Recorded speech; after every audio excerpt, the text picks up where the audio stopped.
Shalom Bapak Ibu Saudara, Jemaat GUP El Shaddai. Apa kabarnya hari ini? Saya harap Bapak Ibu Saudara tetap kuat walaupun di tengah-tengah pandemi yang semakin menakutkan ini. Saudara tetap kuat di dalam Tuhan. Saudaraku, renungan pagi hari ini adalah mengenai bahagia. Saya ingin membacakan sebuah ayat. Ada dua ayat di sini dalam kitab Lukas pasal yang ke-11 ayat yang ke-27. Ketika Yesus masih berbicara, berserulah seorang perempuan dari antara orang banyak dan berkata kepadanya, "Berbahagialah ibu yang telah mengandung engkau dan susu yang telah menyusui engkau." Tetapi ia berkata, "Yang berbahagia ialah mereka yang mendengarkan firman dan yang memeliharanya." Saudara, saya heran akan pernyataan Tuhan Yesus yang luar biasa dan begitu dalam. Ini ada orang yang memang takjub melihat bagaimana Tuhan Yesus dipakai oleh Tuhan menyusuri daerah-daerah di Israel, membangkitkan orang mati, mencerahkan orang buta, membuat si lumpuh berjalan, memberikan makan 5.000 orang hanya dengan 5 roti dan 2 ikan, dan pengajarannya, pengertiannya, hikmatnya menakjubkan, melebihi semua ahli-ahli agama pada zaman itu, saudaraku. Nah, sehingga orang-orang berbondong-bondong mengikuti Kristus Tuhan. Nah, orang pada waktu itu berjubel-jubel.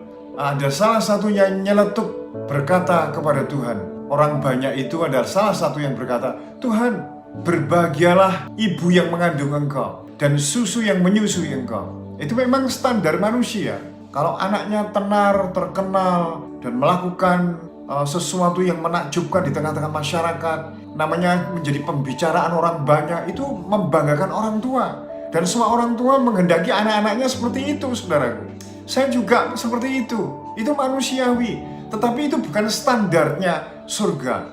Bukan standarnya di alam keabadian. Tuhan Yesus malah mengatakan, yang seharusnya berbahagia itu Maria yang mengandung Tuhan Yesus. Nah, tapi Tuhan Yesus mengatakan, yang berbahagia ialah orang yang mendengarkan firman dan memeliharanya. Atau yang melakukannya, saudaraku. Jadi sebetulnya seharusnya orang tua atau kita semua berbahagia bukan karena anak kita berhasil, bukan karena kita mencapai kesuksesan secara lahiriah, bukan karena secara akademis kita mencapai pencapaian-pencapaian, tetapi karena kita melakukan firman Tuhan.